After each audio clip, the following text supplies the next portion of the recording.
hosts, the Bay Area Brawler, Skylar Greenberg, and your Colonial Champion, Sean McCartney.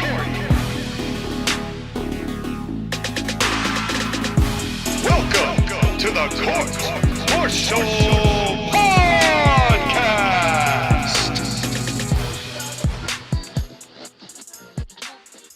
Ladies, gentlemen, and children of all ages, we are here gathered today to not talk about my booty hole of a hockey team, my absolute stinking, absolute terror-filled, sewer-drenched of a hockey team. No, we're here to talk about professional wrestling. It is I, the Bay Area Brawler, Skylar Greenberg, at your service, not trying to drink himself into a coma because I have to watch my really, really horrible hockey team. It's just the way life is. But we're here to talk about professional wrestling, and I'm here with a man who doesn't have to drink himself into a coma because his hockey team is good for some reason, because they tapped into dark magic for some reason. Damn you, Boston. Sean McCartney. Well, if it makes you feel any better, Sky, by the time that we get to the postseason, we will more than likely collapse. So we're enjoying it while it lasts. I have no faith in this team anymore after going 65 and whatever and losing to the Panthers in the first round last year after they fired their coach who won with Vegas. So I have no qualms about the Bruins. But I mean, right now you guys are currently, as of this recording, you guys are currently in the second period beating the Toronto Maple Leafs 3-0. Well, the Boston Bruins have made a living out of beating the Maple Leafs. But as you said, Sky, we're not here to talk about the hockey, which we will, by the way. There will be a hockey podcast on Super Jam Session Volume 2. Check that out, and the link to that channel is in the description, which is our non-wrestling sphere, so to speak.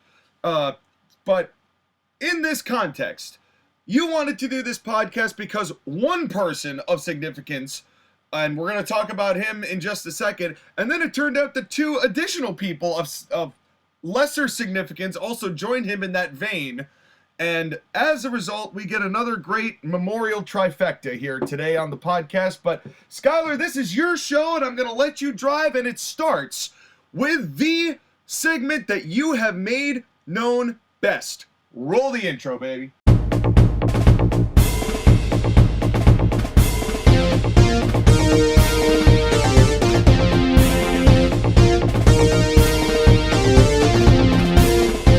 Coming straight to you from the Golden Gate Garage, this is the Wrestle News with Skylar Greenberg.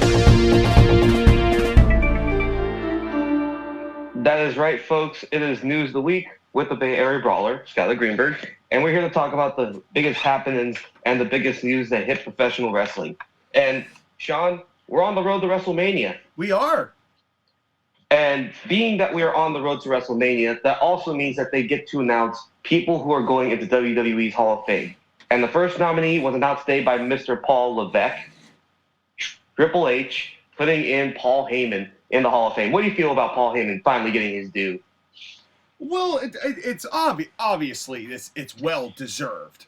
After, I mean, let alone what happened with ECW, let alone the impact that all that made, good or bad, but just his work in WWE from 2002 to now is worthy of a Hall of Fame career, let alone what he did with WCW and the original Midnight in Crockett, let alone what he did in ECW. This man has probably 3 different Hall of Fame careers wrapped into one giant walrus-shaped body, and I have the utmost respect for Paul.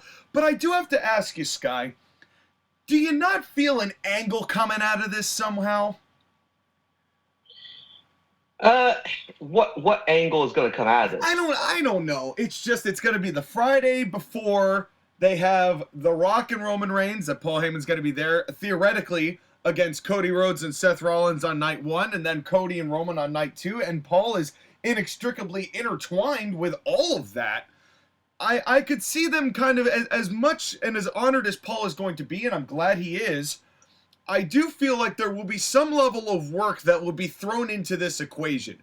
But notwithstanding, this man more than deserves his flowers in the respect of what he has done transformatively, and one of the few last standing successful managers in professional wrestling, the last of his kind.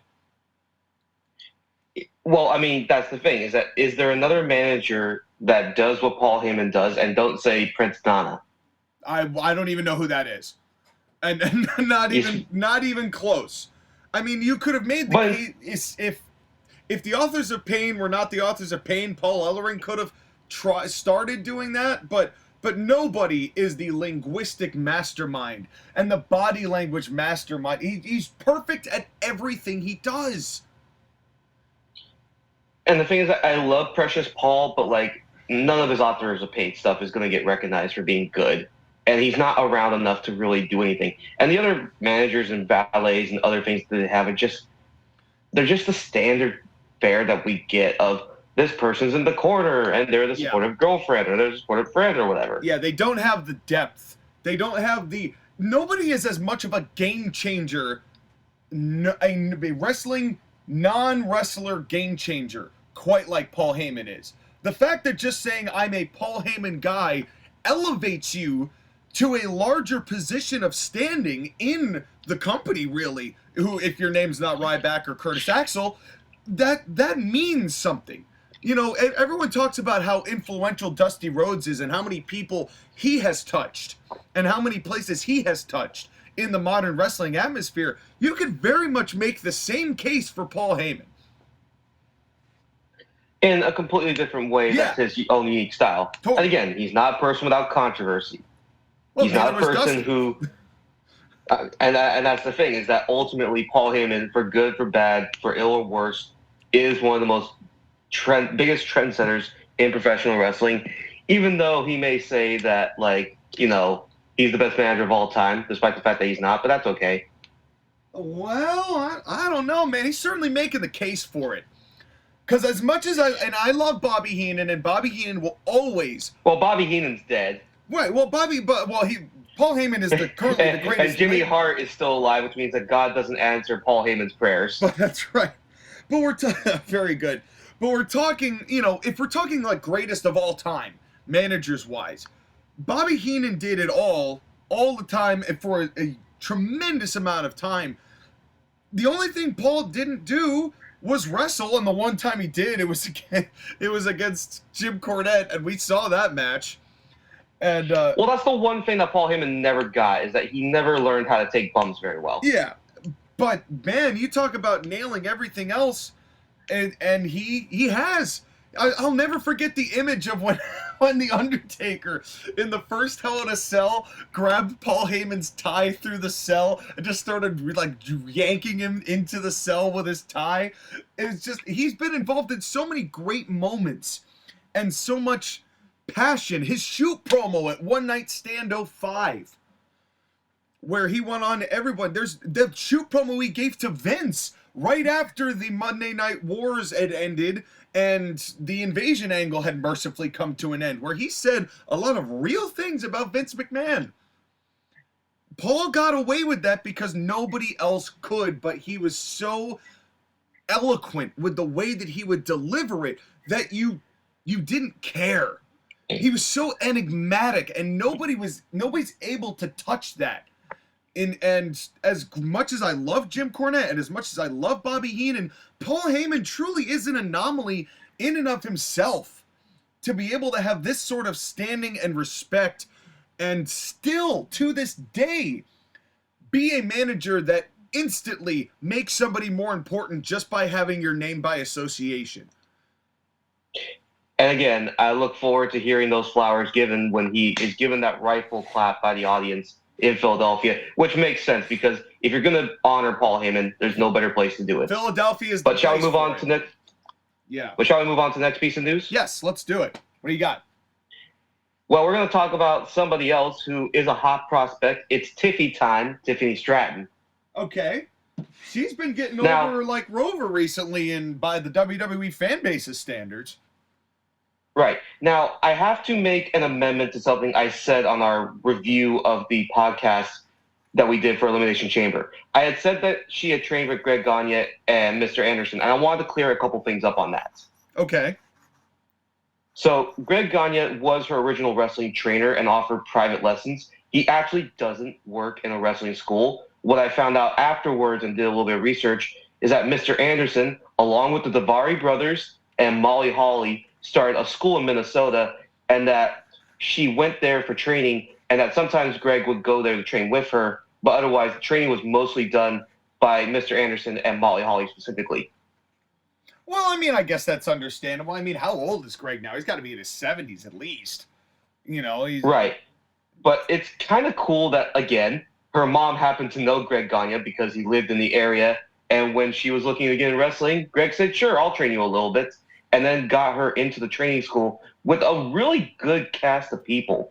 Like, if you're looking for training, Molly Holly is one of the best women that you can learn from. And Mr. Anderson, just for those promos. Yeah, well, there's... I truly believe that Ken Anderson does not get enough respect. I think that what the political kind of back and forth that he had with WWE really kind of soured people's perspective of Ken, but I've always thought he was different in ways that other people were not. And he was always that way, and I think Ken deserves more respect in that sense, but I think you're absolutely right, and it's really cool to have, you know, almost 3 different generations of wrestlers all coming in to guide Tiffany Stratton to this level. And with all the momentum seemingly behind her, I think she's got a very promising future. You know, if she really continues to develop and learn and grow, and she's young and she's got time. And the thing, too, is that WWE was actually very surprised by the reaction that she is getting because they were not expecting her to get, like, the positive reactions from fans. And one of the things that I know you didn't watch this segment because you don't watch SmackDown. You're right.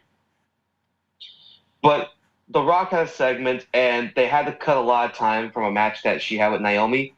But they cut Naomi's entrance in favor of giving Tiffany the entrance and had her win the match, even though it was only one segment that got cut down. But still, they're giving her wins. They're giving her promo time. They see her as being one of the bright next generation stars of the women's division.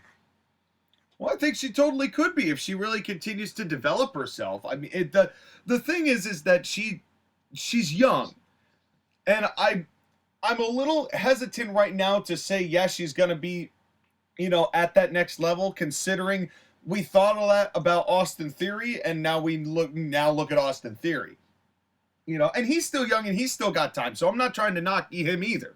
But sometimes when people get put into that position too quickly, there ends up being kind of a faltering section where we don't really know whether they're going to kind of survive or pull themselves out of that or not.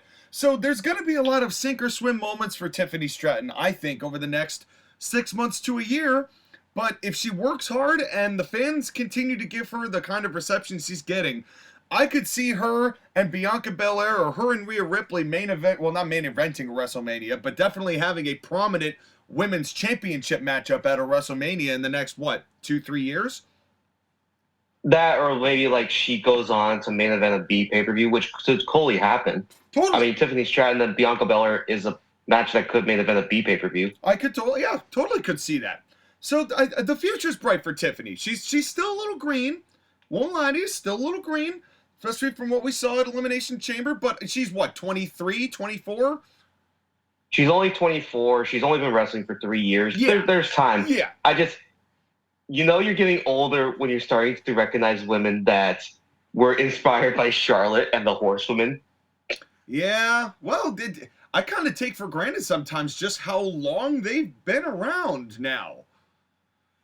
It's kind of like the Randy Orton thing, like, oh my God, they've been here for so long. Yeah, to think that Randy debuted 22 years ago in WWE, in main roster WWE, is pretty wild. You know, and I'm not going to give this a free ad, even though it is a free ad, but go watch that documentary that A&E just did on Randy Orton. It's really, really good. You know, well, I'm glad you mentioned that, Sky, because I have to say, prior to, maybe like a month ago, I started watching some of the A&E biographies because they have some of the full episodes of them on YouTube. And, some of it is rather revisionist or omits certain key details, as do most good documentaries. But notwithstanding, I think that they're very well produced and they're very well done, and you learn something out of them. So I haven't seen the one with Orton yet, but I'm looking forward to it. It should be quite good. Well, I mean, it was approved by our Lord and Savior, Jim Cornette. So if he approves it, then we are definitely going to enjoy And it. we've got the endorsement. Well, that doesn't always translate with Jimmy, but I'm with you on that one. Yeah. Well, something that I know does not get your approval is this 35-minute segment with The Rock and Roman Reigns on SmackDown. I couldn't watch it. Just the prospect of 30 minutes. I'm like, 35. I know. Here's the thing. It was great television. It's widely critically acclaimed, without the rap forgetting. It was very critically acclaimed. Everybody said it was such a great segment. They're sowing tension between The Rock and Roman Reigns, and that's all well and good. But for fuck's sake, it's a 2-hour program, and you're using over a quarter of it on one segment. I know that's all that people come to see, but holy hell, man, like, there are other stars on this program. Not according to SmackDown. Well, yeah, not according to the people who write SmackDown. Isn't LA Knight supposed to be on SmackDown? Yeah. Isn't AJ Styles supposed to be on SmackDown? No. No? Or is he a quote-unquote free agent? No, he is on SmackDown. I'm just doing the, LA Knight doesn't like AJ Styles thing. Yeah. Well, they certainly don't. I'm so looking forwud to that match. No, darn it. I missed a chance to do it. Nah. Yeah. Again, I don't know who that is, but that's a different story for a different company. But here's my thing is that, again, as much as I like the segments, you could have done it in 17 minutes. Yeah. And here's the thing. Just get his ass out there. Don't drag it out. Just be like, okay, I thought about it. We'll challenge you to a tag team match. Wait, hold on. I didn't sign up for a tag team match. If you want to do the tag team match, acknowledge me. All that stuff. Like, they could have done it in half the time. Yeah. Well, 2/3 of it is entrance time. That's the thing. They take forever just to get to the microphone. It's not even the what they're doing microphone time wise, because at least you could make the case in that respect that 2/3 of that is getting crowd reaction and letting the crowd kind of dictate the pace, right? I understand that, but these entrances take so goddamn long. And it's like, do you want to know how Cody Rhodes can get the most babyface energy for his match at Mania? By Ultimate Warrior sprinting to the ring.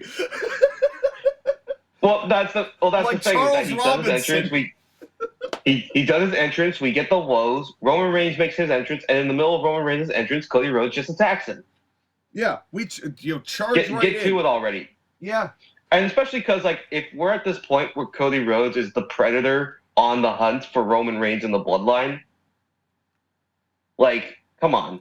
Then that should be a hot start, especially for round 2 at WrestleMania, potentially round 3 depending on how night 1 goes. So yeah, I'm with you there. I think that a hot start could very much be a realistic thing come Mania.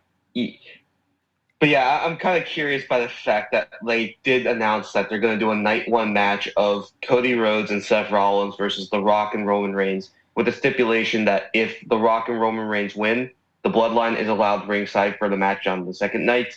But if Cody and Seth win, then there's no Bloodline. It's very clearly that Roman and Rock are going to win the first night, probably with shenanigans and cheating. Well, that would make the most sense. Right, and then you have Cody Rhodes and Seth Rollins trying to do an Avengers-style thing of building a team to take on the Bloodline, and then getting Jey Uso and maybe Sami Zayn and Kevin Owens to work together to fight off the Bloodline. Yeah, what worries me is that they're going to have Jey Uso turn back for no reason because they had Jimmy turn on Jey for no reason, and Just get Jacob Fatu. Just get Jacob Fatu. Well, here's the thing. There's a lot of talk about Tama Tonga coming in right now. And they're making it. There's actually quite a few other Samoans in that family who have kind of alluded to the fact that they may bring in more Samoans. And I don't know how you can do that. It's going to be like Samoan NWO at some point. I mean, if that was the Bloodline anyway, so it's fine. But do you want to know someone who's not going to be going to WWE? Someone who's going to be going to a different company that's not AEW. I know where you're going with this, but why don't you tell the fans? It's Alexander Hammerstone signing for TNA, and a round 2 between him and Jason Alexander at the next TNA event.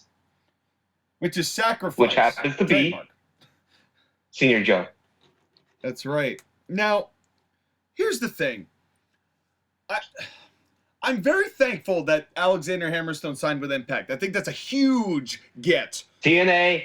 For Impact, yes. But it's a huge get for TNA, formerly known as Impact Wrestling. It's going to be hard to undo, actually.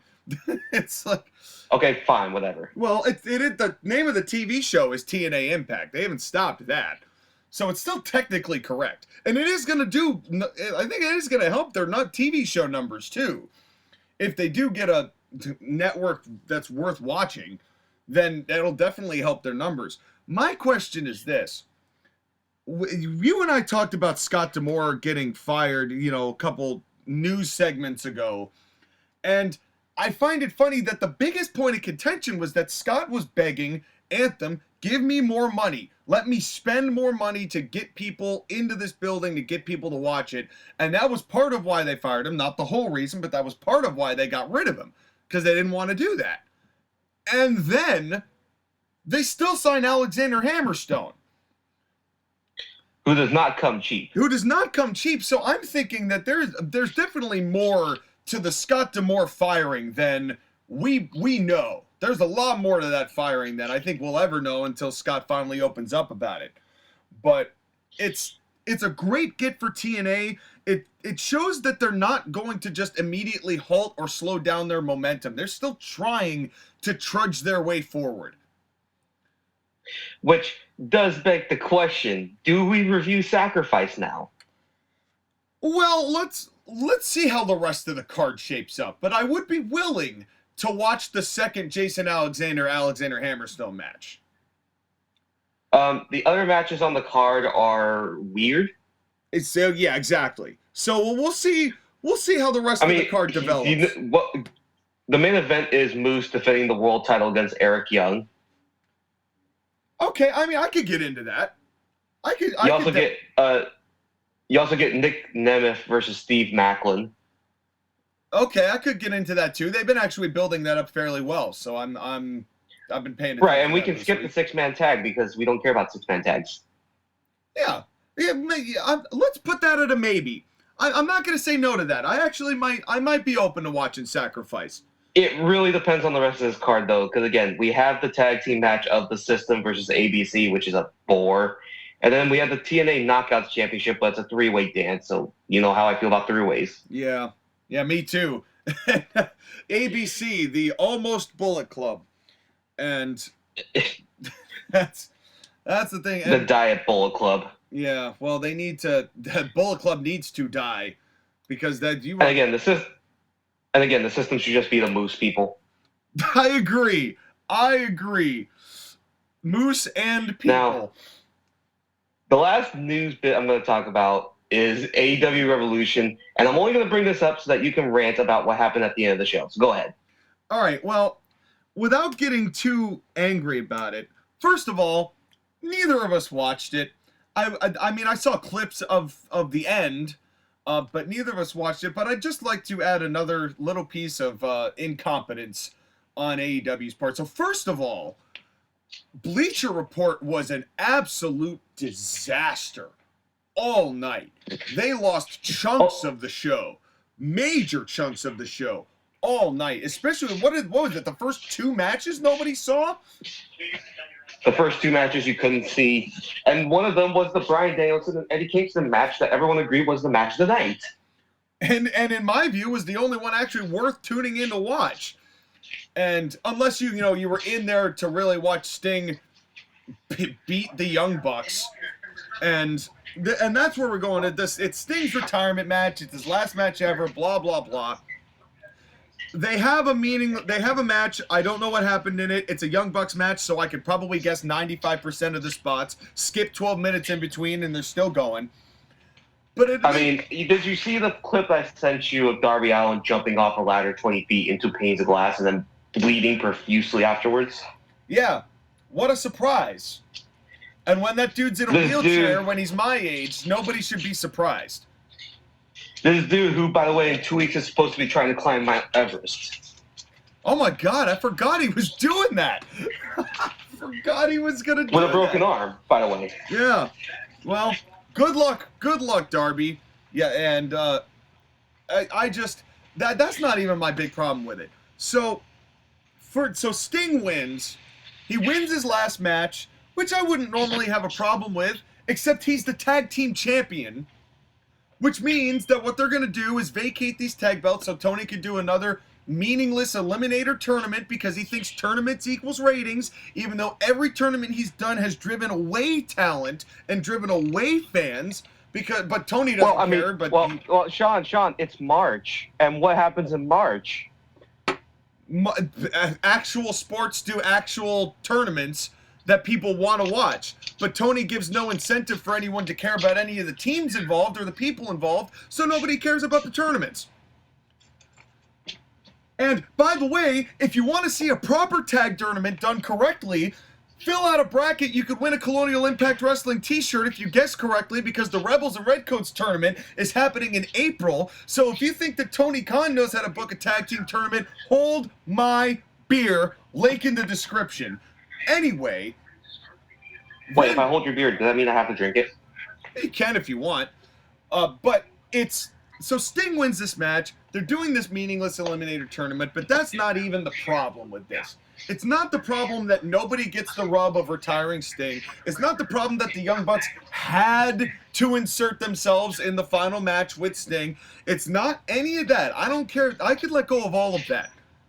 But they do Sting's retirement speech, and he's talking to retirement, and he's talking about his career, and he's riding off into the sunset, and they cut the tape.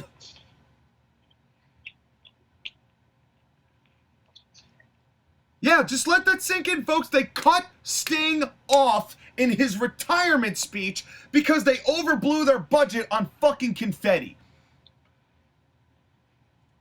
And it takes a it is a talent to be this freaking redacted, this mentally redacted, the way that Tony Khan is. It is so unbelievably painful to watch so many people come together to make less than half a brain. And yet, here we are. And it won't stop because until Papa Khan takes the bank account away, we're going to have to be subjected to this horse shit, or at least the same 700,000 people who tune in every week are going to be, because I'm sure as hell not watching it. But it always, at this point, how is it possible to be this stupid? How is it possible? Tell me, Sky, I am genuine. I don't know how you do this. Not even crackheads could book this show better. You get 7 crackheads from Hartford lined up, and you give them a sheet of paper with the names of AEW wrestlers, and they will come up with a better program that makes more sense and has more cohesive things, and then they'll go spend the money that they got booking on it on crack, but you'd at least have a decent show.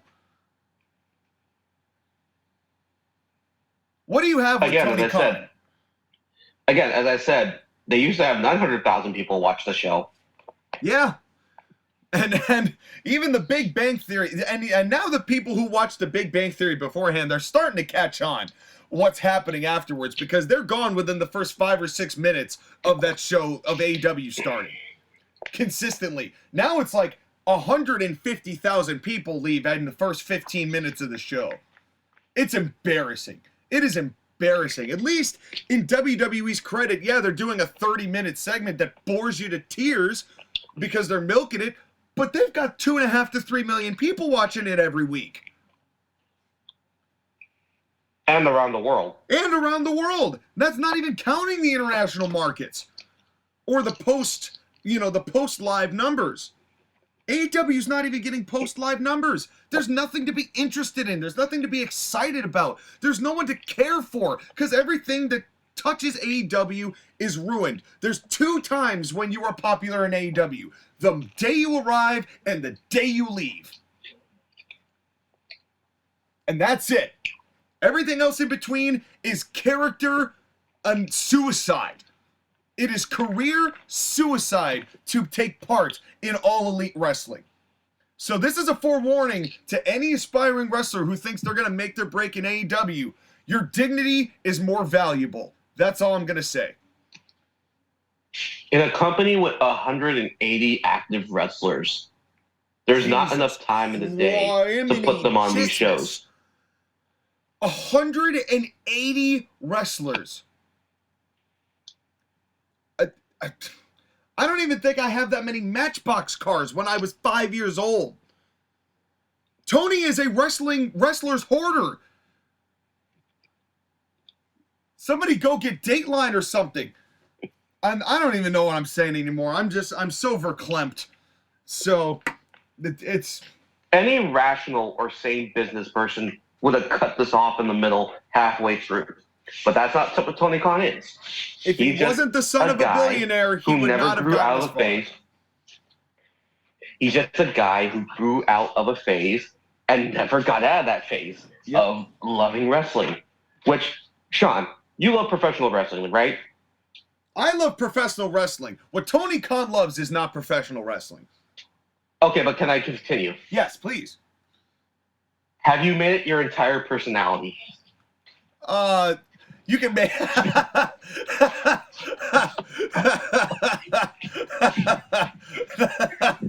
I think there are phases of my life where you can make the case for that, yes.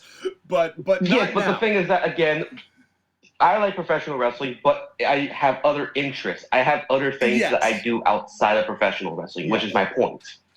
Yeah, absolutely. This is all Tony Khan has got besides the football teams. Yeah, oh yeah, and then that's the other fun little tag of this. There's this defensive tackle on the Jacksonville Jaguars. His birthday was today. They opened up, said happy birthday, and then 4 hours later said, and you're released. So just goes to show that literally everything that Tony Khan touches or has his name associated with is a complete and utter dumpster fire, to put it generously. Again, he's not a real businessman. Get out while you still can, Trevor Lawrence. That's all I'm saying. Go to Tampa Bay. Oh no, we're fine with Baker. I don't want Trevor Lawrence instead of Baker Mayfield. But go somewhere more. Literally anywhere else would be a better organization. I'll say for maybe the Jets. The Jets might be the only franchise with a deeper level of dysfunction than the Jacksonville Jaguars, whose name isn't David Tepper and the Carolina Panthers. Or Jim Irsay and the Colts. Yeah, but at least they're getting winning records out of it. But in any case, we're kind of getting off the track here. This is just another edition of the chapter of fuck Tony Khan and his entire existence. And we'll just chalk that up into the record books as, yep, that is still our opinion. As I said in the group chat earlier, I'm not shocked, I'm not angry, I'm not revolted, I'm just disappointed. Yeah. My reactions are becoming less and less because at the end of the day, I just don't care. Well, you're not the only one, Sky. And right now, we're watching, there's no iceberg for this Titanic. I think what we've got is like 3 of the rivets at the bottom of the boat popped. And it's just slowly but steadily taking on water. And nobody thinks that this ship is sinking, but it is. It is, folks. The ship is sinking quickly. And honestly, let it sink. I'd rather WWE be all by itself than have to subject AEW or even give it any sort of gratification of existence or even being relevant in the context of professional wrestling, because it's not. It's really not. It's just where careers have gone to die. Well, okay. Speaking of death. You know, I didn't mean for that to be the transition that it was, but... Didn't mean for that, but rest in peace, that transition. Yeah. So we're going to talk about wrestling deaths that just happened. We had 3 deaths happen last week, and we're going to listen. Me and Sean, while being professional wrestling fans, are not professional wrestling historians. We cannot recap these 3 men's history, nor do we really want to. There are other people who could give you a better context for the man. Like, kind of what you said, Sky. Neither you nor I are going to be able to give the context that Jim Cornette would on somebody like Ole Anderson, right? We're not going to be able to give the context of Virgil like the $1 Million Man. And, I mean, we didn't really have too many people around for Paul Vachon, but, you know, it's a... At the same time, we are still fans, but we'd still like to kind of reflect on the careers, and we have some matches we're going to review in a little bit later. But why don't we just break down each one of these people and give the briefest of overviews? Then we'll start with Paul Vachon, a.k.a. Butcher Vachon. The brother of Mad Dog. The brother of Mad Dog. This is a guy who was very much like territorial, went around, wrestled a lot, did a lot for Jim Crockett, was in the AWA, NWA, WWE, at the time WWF, Georgia Championship Wrestling. Yep. This guy was all around, everywhere. And, you know, he had that grisly look, kind of. He's almost like Mad Dog without the crazy eyes, right? It's like if Mad Dog was just a regular human being who could beat you up, that's Paul Vachon. And one of the fun facts that as I was researching for the podcast that I didn't realize is that Paul Vachon in 1972 was one of the first men to slam Andre in the AWA, and I did not know that. This was long before the match we're going to review later, but in one of the early time, then I want to say it was in Memphis or in Tennessee, but I could be wrong about that. But that's somewhere in that middle section of the country. Yeah, somewhere in the Midwest, you know, as they were in that kind of area. But it's so Paul he was AWA tag champion with his brother Mad Dog, and he was in that same kind of old school line of kind of ornery looking guys who, you know, even if their work didn't look the cleanest, you still believed that what they were doing had impact. This is one of those things where professional wrestlers are not supposed to be pretty. They're not supposed to be. Before everyone got jacked and on the sauce, guys looked like Vachon. Just this big, burly dude that would beat you up. Yeah, those barrel-chested guys, you know? It's like, Jerry Lawler was very similar, you know? He had that, Jerry Lawler was never really in shape, so to speak. But it didn't matter because he had just his big chest, and that barrel chest just made him look so much more intimidating, and that's really kind of what the Vachon look was. Because as we'll talk about in this match of the week, this dude skipped leg day a lot. But yeah. We move on to the next guy, Virgil. Now, Virgil's a little controversial because he's a guy who really started he's one of those dudes who started just saying outlandish shit for the sake of saying outlandish shit. So a lot of people didn't take him seriously, and he kind of became the butt end of a lot of people's jokes because he'd have all of this, you know, all the merch stand set up, and he was accused of selling other people's merch, you know, and other, you know, photos of other wrestlers. Well, I mean, part of it was that back in the 80s and 90s, he would sell bookings for Ted DiBiase and himself that Ted would no-show, but he collect the money. Yeah, I mean, if you want to talk about understanding the carny aspect of professional wrestling, Virgil got it. He got it. And you know, that's... You know what's one of the wildest things that we found out about after his death? What's that? Is that he actually lied about his age.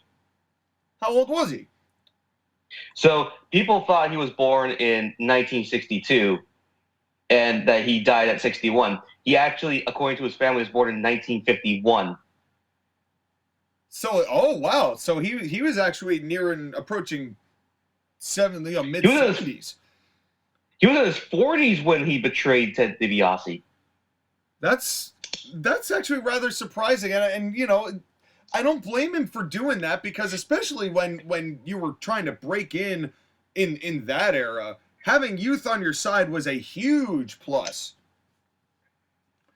And I mean, that, and also the fact that this was still a time in the United States where you could lie about your age and get away with it. Right. It wasn't the age of the internet where, that all of that becomes pretty public knowledge as soon as you're in the public eye.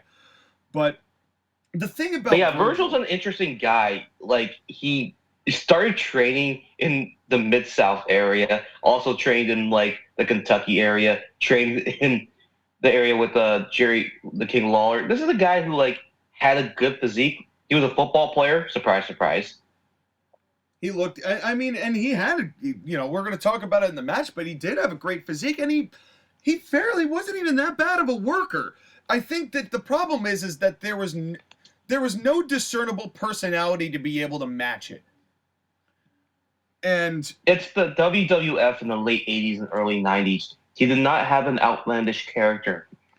And for a company that you needed it. You needed one. And he didn't really have that, but he still made it work, and was one of, he was a major part of one of the biggest angles that WWE had in the early 90s, when when he betrayed Ted DiBiase in Money Inc. and that, the tension and the student betrays the teacher rift that developed between the two of them, and how over Virgil was because of that.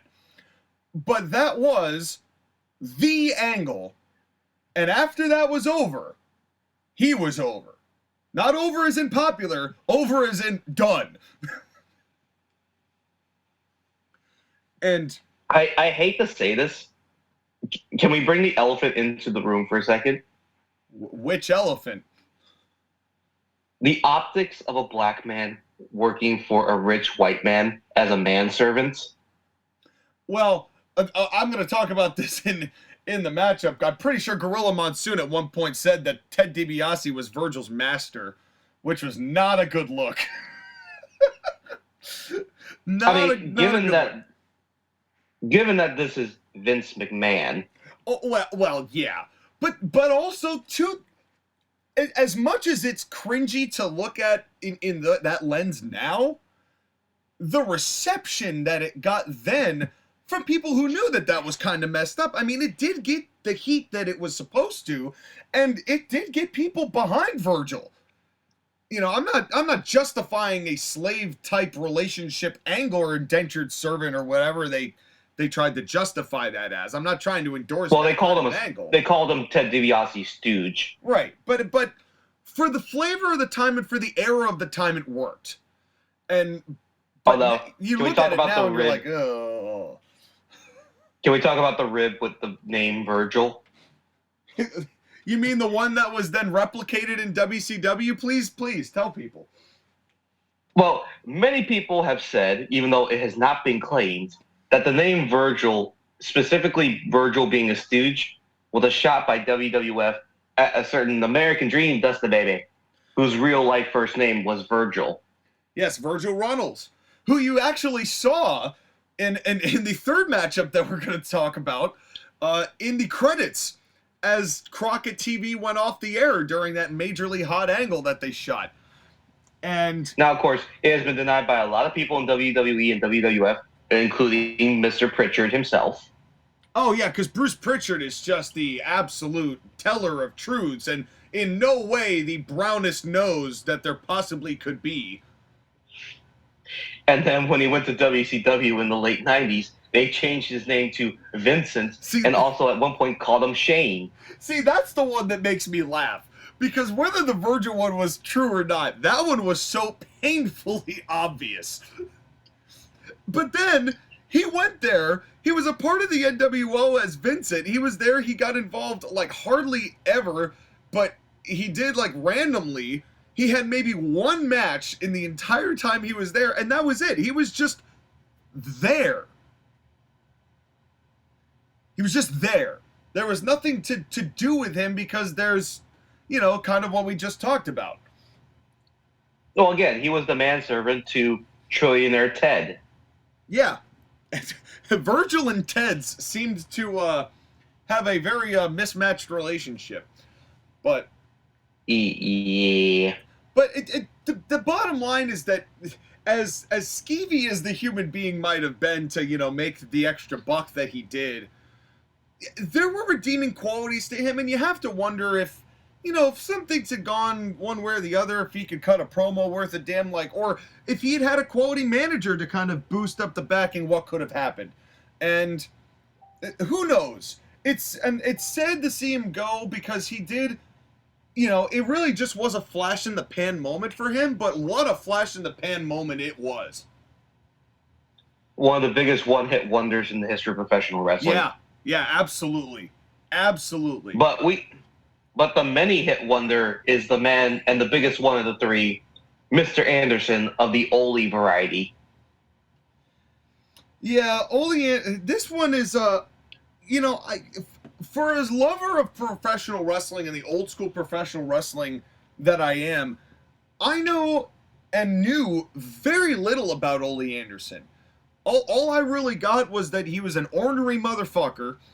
He could work his ass off. He was, very few people really liked him, but he was so good at what he did, it didn't really matter. But, he got himself into some trouble, he having it out with people. He was one of the very few people that Vince McMahon could not buy.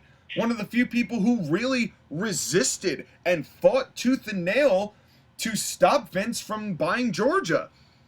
He's always had a passion, but he was the perpetually ornery guy. But at the same time, in his work, he was so no nonsense about himself. Like, he wasn't overly flashy or overly gimmicky, but he worked well as just the straight man, the no nonsense, I'm here to fight and kick some ass, and it worked for him. And he was so good at it. We're going to talk about that in the matchup. And it's no surprise he found so much success doing what he did. He saved his money. He became very well off to where he didn't have to work for someone like Vince McMahon. I think the word that you have to say about him is Mr. Reliable. This was a guy who you knew what you got when you put him in the ring. Yeah. You knew what you got when you made him a promo. Yeah. This guy would go out there, do his job, do it very well, and that's all you needed. This was a guy who, maybe not the flashiest member of the Horsemen. I mean, it's very hard considering you're next to Ric Flair and Arn and Tully, all the others. Yep. But I mean, this is a dude who was the glue of the Horsemen and was the worker of the group. Yeah. Well, he's the one who balanced everything out, from the bombastic nature and the over-the-top style of Rick to the, the very loud and pronounced, way that Tully and Arn worked, and as great of workers as they both were. And then Ole was yeah, you're right, kind of the glue, the one that kind of like the base of the totem pole, so to speak, the one that kind of held everything together. And really, when they took Ole out and tried to put in, and Barry Windham was kind of very much in the same kind of vein, just a little bit different in the way that he worked, but Ole just had the consistency, and that consistency benefited him very greatly, and he was very smart about how he did it. He was smart about his business and the business of others, to the point where he and Dusty had that great feud, and Dusty had that great final line, "It will never be over, Ole Anderson. It will never be over." He was great at grabbing the heat and getting the heat from those really top-level personalities because of that, and because how no-nonsense his demeanor was, both in and out of the ring. It's one of those guys that you could just watch him, and the way he talked and the way he moved, this was a professional wrestler in every sense of the meaning of the words. Yeah, totally. We're going to talk about it in a second, but I was mesmerized watching him move and everything he did, and even his selling had bite, and it all. Well, let's get into it. Let's get into these matches. All right. Well, if we're going to do that, then we have to do something that we have not done in a very long time. We are reviving the old intro for Match in the Week Roll it. Operator, I'd like to order an ass whooping. Match of the week. Match of the week. Match of the week. Would you like to talk about these 3 matches since you found 2 of them? Well, I'm going to let you choose which one we talk about first. Let's talk about the one with Andre then. Okay. Before we get into these matches, I would like to mention that it is quite sad that of all the participants that are in all of these matches, J.J. Dillon, Tully Blanchard, Arn Anderson, and Magnum TA are the only remaining living parts of these equations. And that's pretty disturbing. Sean, and Ricky Sean, Morton. I'm sorry, I missed don't Ricky do Morton. that. Ricky's still Don't do alive. that. Ricky's still alive. He's still. I'm sorry, Ricky. You're still out there. You're still wrestling. God bless you.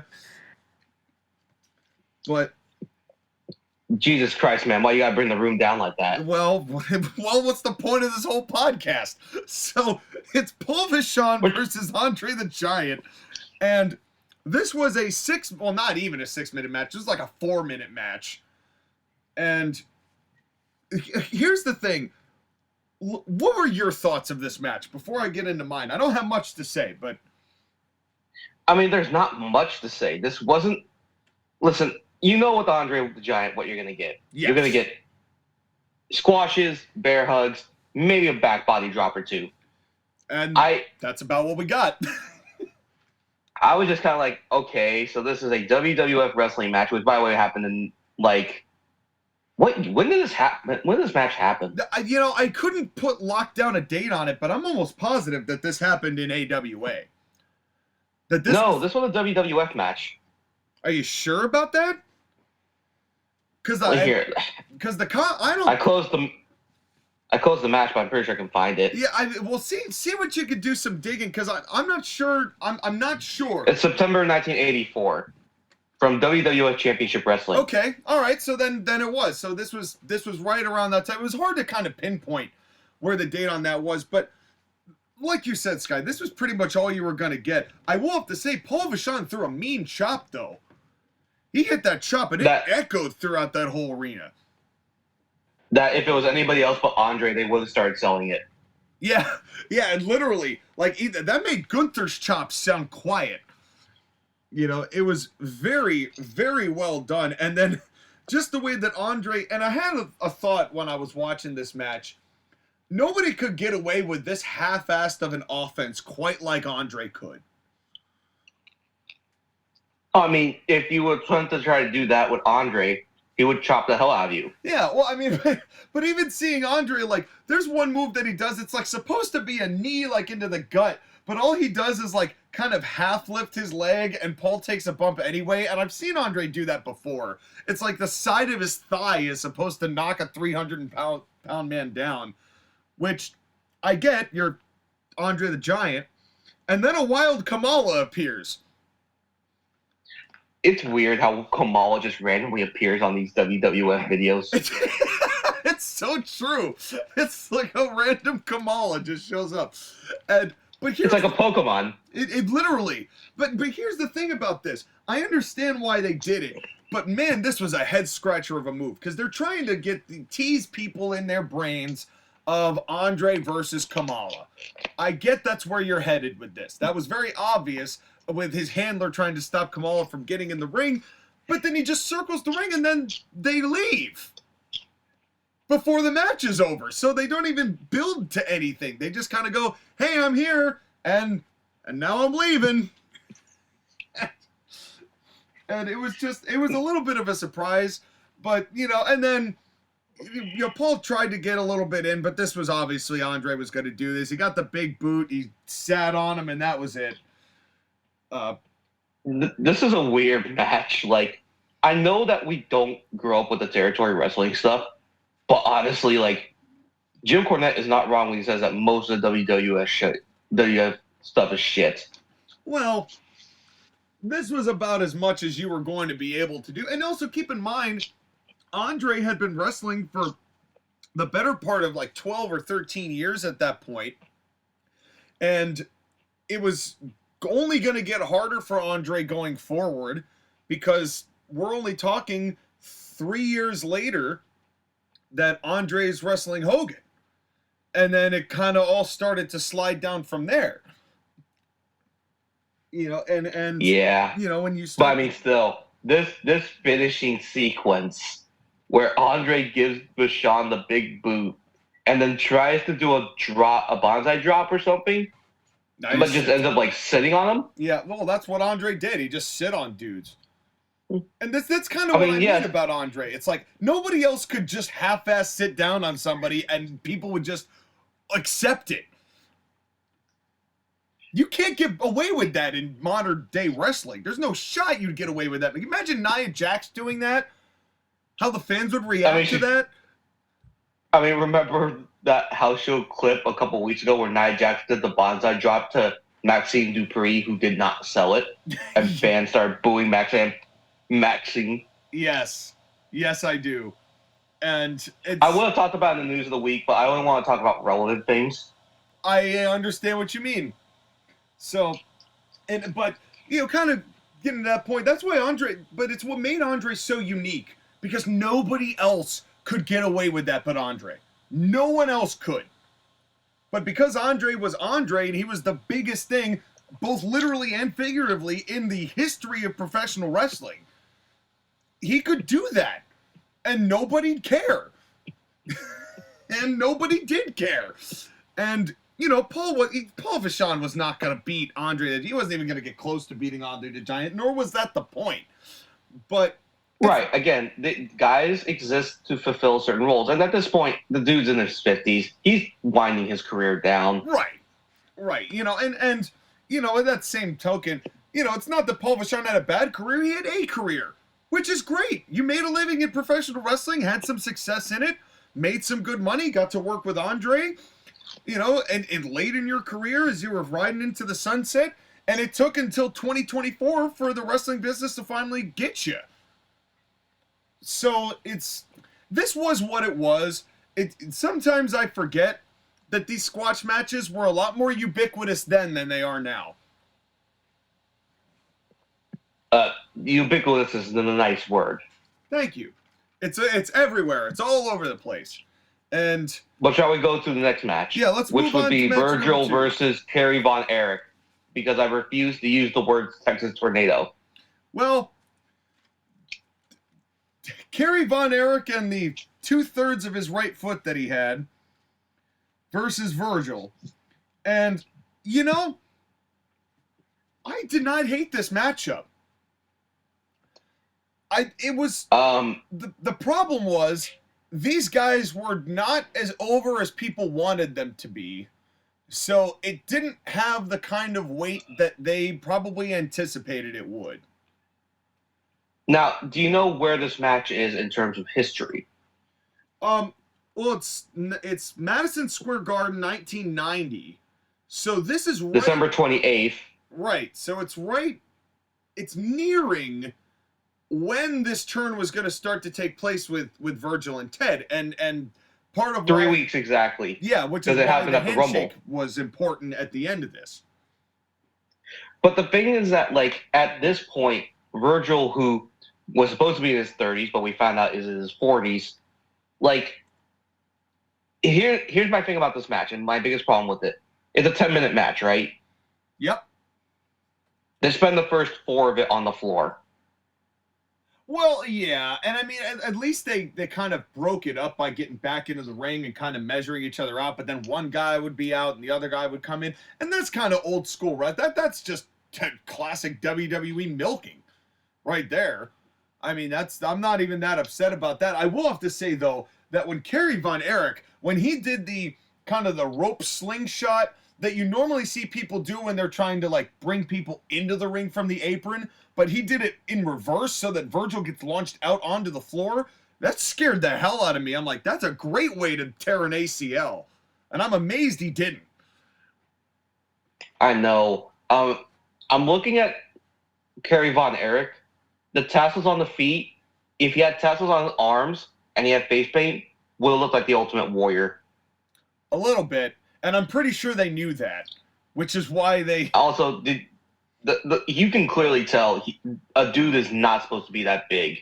He is jacked on steroids. Well, I think they kind of both were. I think both of those guys were beefier than they really ought to have been.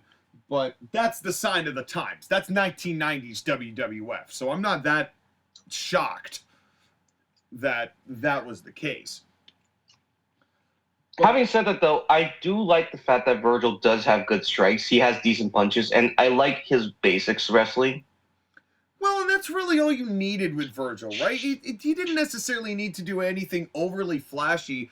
I think what made this match, I don't want to say good necessarily, but made this match not terrible, is that I think they played the idea of that Virgil's not necessarily like at the level of the top guys, but if you give him a chance, he's gonna fight his ass off. And he's gonna get real close. I mean, he stopped a lot of things from happening. He got hit in that Boston Crab and clawed his way. You know, he stopped the claw for a long time, and then when he got it on him, he immediately found his way to kind of duck out of it or pull himself up and get to the ropes. You know, and that was kind of the whole story of this match. It was a lot more back and forth than people maybe would have anticipated in order to give some sort of viability to Virgil's credentials, so that when they did this turn 2 weeks later, people could get behind it as if he had a realistic shot of beating somebody like Ted. I think the thing that also they kind of like to keep in mind is that with Virgil, it's about establishing the fact that while he's not clearly at the level of the top guys, he can wrestle. Right. Right. And, like, it's not that Virgil is that charismatic in the ring. For a guy who's supposed to be, like, you know, the heel in the match, quote unquote, he's not doing that much healing. Right. Well, or like just, you know, maybe a pander to the crowd or two. Well, and I think a part of that is the idea that, you know, they're gonna turn him in 2 weeks, so they're trying to kind of not necessarily flip the script, but give just enough of a tease of the proposition to where people could accept cheering him when it came to it. And that is really evidenced by the finish of this match. And because, you know, the middle was, you know, kind of like you said, it was a lot of kind of waiting around and shaking things off and, you know, a little bit of selling.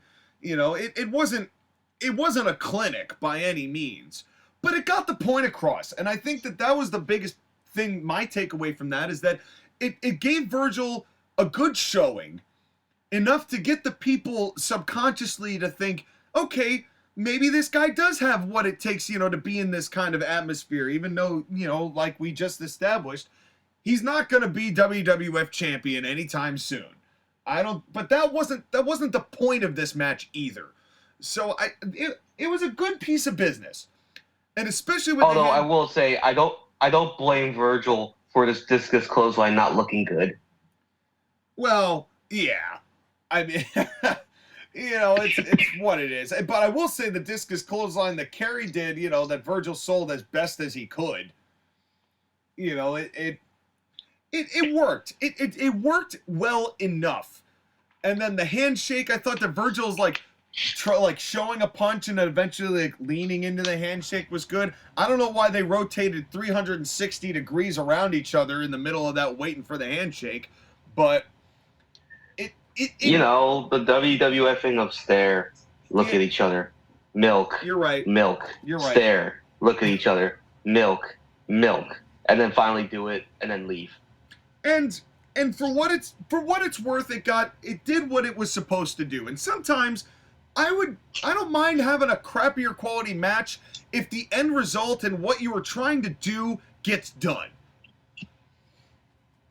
The only thing I will note, though, is that in both of these WWF matches, the crowd was not on its feet. It was not excited. Well, and that's kind of what I alluded to at the beginning of this match. I think if this exact same match had been done by two wrestlers that were far more over with the crowd, we'd look at this with better regard. But the fact that the fans were kind of just meh about it kind of makes the whole attitude of it feel meh. which is instantly different when we go to our third match, and easily the best of the three. Yeah. Yeah. Meanwhile, this crowd was so white hot. There was nothing these two could do wrong in this matchup. I'm not gonna lie, I thought somebody was gonna get stabbed in this one.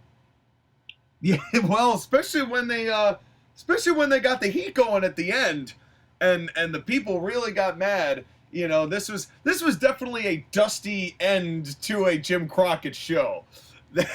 Yep. This It had is Dusty's October fingerprints 11th, 1986 at NWA Worldwide, Ole Anderson versus Ricky Morton. Yep. And honestly, this was great. Now, based on the commentary that they said, Ricky's partner, Mr. Gibson, was not there because of injuries made by the Horseman. So it was Ricky fighting the Horseman by himself. Right. And Which explains why the crowd was so hot, because you're missing one half of Rock and Roll Express. Well, and speaking of the rock and roll, I have to say, when the conversation comes around, as it does every so often, about the greatest tag teams of all time, we do not talk about the Rock and Roll Express nearly enough. Because the cheers from the teeny bopper teenage girls were making my ears hurt. But man, they were loud, and they were so into Ricky, and you forget sometimes just how crazy in love with the rock and roll the fans were.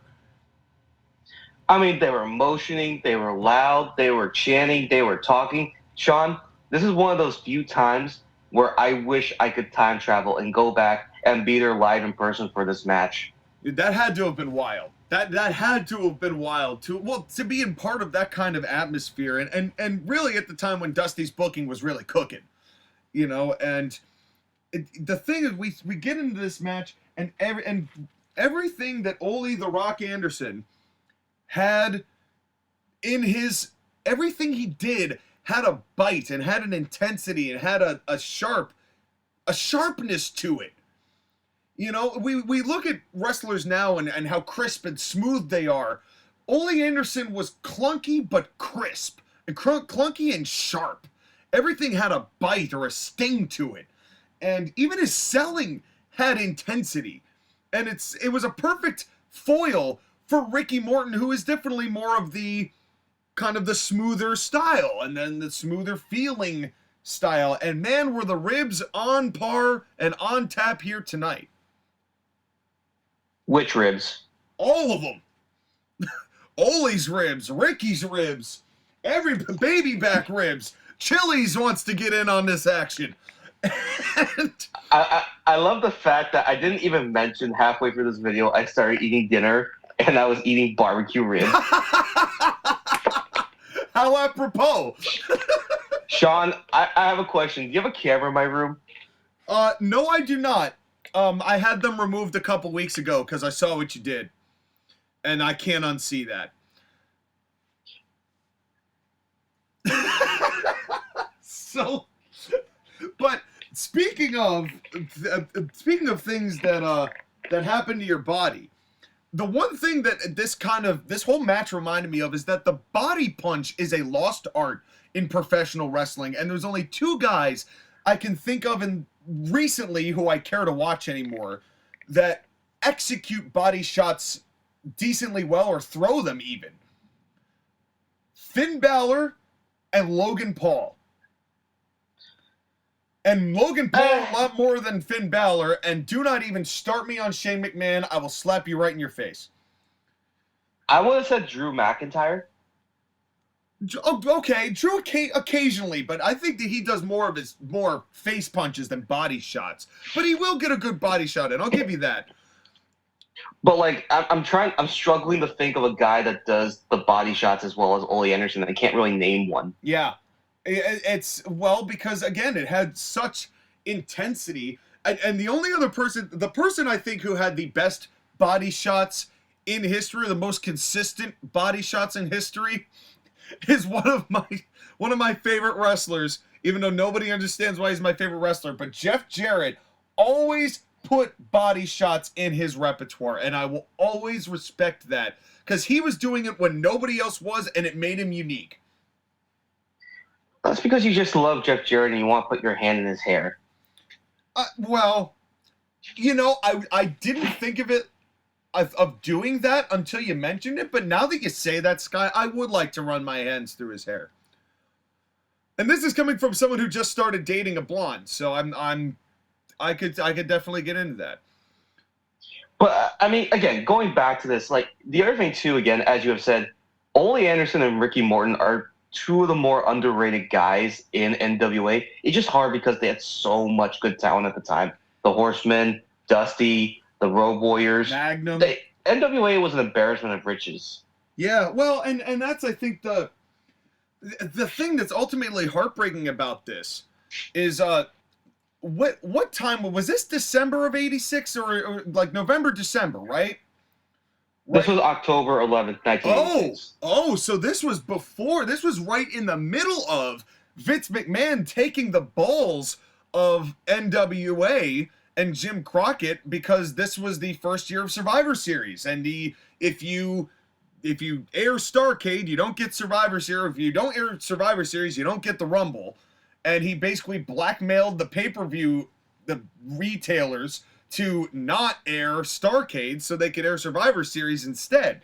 And this was right before this was going to happen. So, and you think about all of what's going to happen afterwards. This might be like the hottest Jim Crockett was right here at this sliver of moment in time before Vince started fucking with him. It's also one of those things where, like, it's too bad that the talent don't survive past this. My feeling about it is that if NWA was still around today, we would have much better wrestling shows. Did you hear that, Billy Corgan? Do better. The real NWA, not the fake one that's on the CW app. Oh, Skylar, that was great.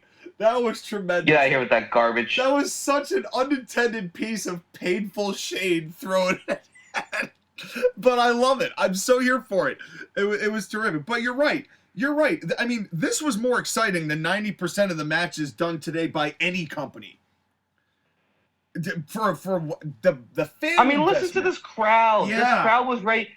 This crowd was ready to, at the end when they start getting heat, to jump into the crowd, to the ring and try and save these guys. Yeah. Oh, there was, within 2 seconds of the heat starting, there was trash in the ring. It was instant. The second Arn Anderson got in there, everyone was like, oh, fuck this. And, and it was a perfect way to build up heat. Dusty came in, his save didn't work, and then comes Tully and JJ standing at, next to, it wasn't Solely. I forget who the commentator was there at that time, but JJ's there, the talent. You know what's weird about Dusty Rhodes when I saw him? What's that? He didn't look that big. Dusty Rhodes did not look that big. No, he didn't. And I mean, well, because it would get he'd get larger later, but this was probably one of the most well, I guess Dusty in the 70s was more in shape than this, but still, he came in and the crowd went crazy for Dusty. And then he goes down and he starts getting the heat. And the only thing I did not like about this, there's one thing I did not like, is that they missed the heat spot because they went to commercial. Because Ricky was kind of, although, to be fair, this was more of like a back and forth. I don't know if there ever really was like a babyface shine and a heel heat spot. I don't know if it really was structured like that because it started hot, but then Ole was getting body shots and Ricky was getting body shots. And you come back with Ole getting the heat on Ricky, but it feels like for the way that they could have gone to commercial, they could have had Ole get that thumb to the eye and a big shot there and go, Ricky Morton's in jeopardy. Ole Anderson's in control. Will Arn Anderson get involved? We'll find out. Stay tuned, folks. We'll be right back. I feel like they could have done that, like gotten the heat spot, had the heat. People are wondering what's going to happen to Ricky Morton. You come back to that visual of him having Ricky on the ropes. I feel like it would have landed better. That, and also it's kind of like, okay, and we have the heels beating up the baby faces. Is nobody going to stop this? Is nobody going to help? And then the heels run. I mean, they did the right thing, which is leave with your heat. Yes. Yeah, absolutely. Which Don't worked. don't just stand there, look around, pose. The way you get heat and retain heat is you beat people up and you leave. Because after you've been yelling at the heel for a long time, what heat is there? Right. Right. And that's something that they did a really good job for. I think there was a really nice spot where Ole Anderson just threw Ricky into the turnbuckle, and Ricky Ricky head bounced off it, and then he kind of he walked over and staggered, and this was brilliant. This was brilliant by Ricky Morton. And he kind of walks over to the other side of the ring, and he kneels down, and he's selling, and he's hung over the second rope, and you can see he did that just so he could make sure that everyone in that part of the crowd got to see him selling and in pain. He was so cognizant of making sure everybody could see his facial expression of agony. And it's what kept this crowd so invested in him and invested in the match. And that really takes skill, which is why they call it selling like Ricky Morton, because nobody sells like Ricky Morton. Well, you have to have offense like Ole Anderson, and that offense was good tonight. Yeah, oh yeah, that definitely helps. And this is another thing too, just for the formatting of matches. You were talking about not standing around posing, standing around waiting. There's hardly any of that. Everything is it's one fluid motion. Even though it's, a clunky and it looks like a fight, everything is still fluid in the way that it goes. There's not this ebb and flow, take a break and catch your breath and walk around and talk loudly into the camera so that they can pick it up. Looking at you. I mean, they talk loudly when they get to the back. Well, yeah, but that's when the match is over, and I did find the formatting kind of funny that after Magnum TA comes out to go to Dusty and the heels bail, and they go out and do this promo, that they're cutting promos while they're running the end credit highlights. I mean, it's good stuff. It's good stuff. Like, what's going to happen next? Listen to these guys. How are the babyfaces going to respond? That kind of thing. And who else would do that in modern wrestling? When was the last time a promo like that as credits were rolling? That's such a unique format to finish a TV show. It's something I've never seen before. We don't get the credits running down like that anymore, because usually it's the name of the company and the logo thing in the corner. Yeah. You don't get credits naming the people that make the show or stuff like that anymore. Yeah, the bottom right-hand graphic is all you get, which, Triple H has found a way to make that interesting. So, all the credit to him for that. But it was just such a unique finish to a TV show, and that's where we got the name Virgil Runnels as it came up there, and I was like Leonardo DiCaprio in the meme, watching the television. You're like, pop, pop, pop, pop, point. Yeah. I can't do the whistle. Yeah, that was him. But I think that the finish of this match was also great. Not only just because it was a DQ, which was definitely a Dusty doing, but but it was made sense as a DQ, but because a crossbody was considered a finish at this point, and it was beautifully done, and every move, every punch got a reaction, a waist lock got a reaction, and that's what's missing, is the real visceral emotion behind people in that way, where everything hits. And it happens occasionally in wrestling now, but not nearly with the level of frequency that it once did. I mean, when's the last time anyone got really mad that someone was getting heat? Well, what we consider heat now is not heat. But I know your point stands. I know what you mean. Nobody gets that kind of heat. Logan Paul does occasionally. I think that when Logan Paul first brought in, I think there were quite a lot of people who legitimately did not like that dude. And that was, I mean, that's the thing. He's the last one. Yeah. And he leaned into it a lot. And I mean, I guess The Rock, because everyone's just so goddamn sick of him now. But The Rock doesn't get heat. The Rock just gets cheap pops. It's because The Rock gets lamer by the day. But I would say Logan Paul is probably the one who's closest, and that's even kind of fading now because people respect him too much. You know? Well, I mean, if he does enough stuff that gets heel heat, then eventually he'll get back to doing it. But Yeah. honestly, again, this is a tribute to a time when heels were actually heels. Guy Heat were the bad guys. You didn't like them. You wanted to see the baby faces kick their asses. And you would pay so amounts of money to do it. And this is one of those matches where when people say all that you were doing back in the 80s were 15-minute headlocks and everything was boring, there is nothing boring about this match at all. Listen, if you want me to complain about WWF, sure, but not NWA. Yeah, there's enough to complain about in NWA, but 1986, 1987 NWA, when everyone was cooking and firing on all cylinders and you had top-level talent who were over like crazy, having matches that were over like crazy, you know, this is the kind of pro wrestling that if a company did something even remotely close to this in 2024, it would gain a following. And a good one. The problem is that you can't do that with modern audiences because they're too well trained into what they should cheer for and what they shouldn't cheer for. Well, you're not wrong about that, but I also think my counter to that would be you may be able to reclaim a lot of those people who have just left wrestling altogether by at least having some semblance of what that used to look like. You know, they may You'd not have go... to find the wrestlers to be able to do that too. You'd have to get realistically, maybe 20 guys that could probably do that on a daily basis. It'd be a lot to do, but Ole Anderson, again, is a tribute to a time that wrestling was wrestling, men were men, and they beat each other up because they wanted to beat each other up. Yeah, and he's, you know, whether you love him or hate him, and there were quite a lot of people who hated him, you got to respect Ole Anderson and what he contributed to the business, and that he never let the almighty dollar dictate where his soul lied in the wrestling business. He always stayed true to his guns, whether you liked that or you didn't like that. He always stayed true to his guns. And This is one of the very few guys who did not sell his soul to the evil empire. Yep.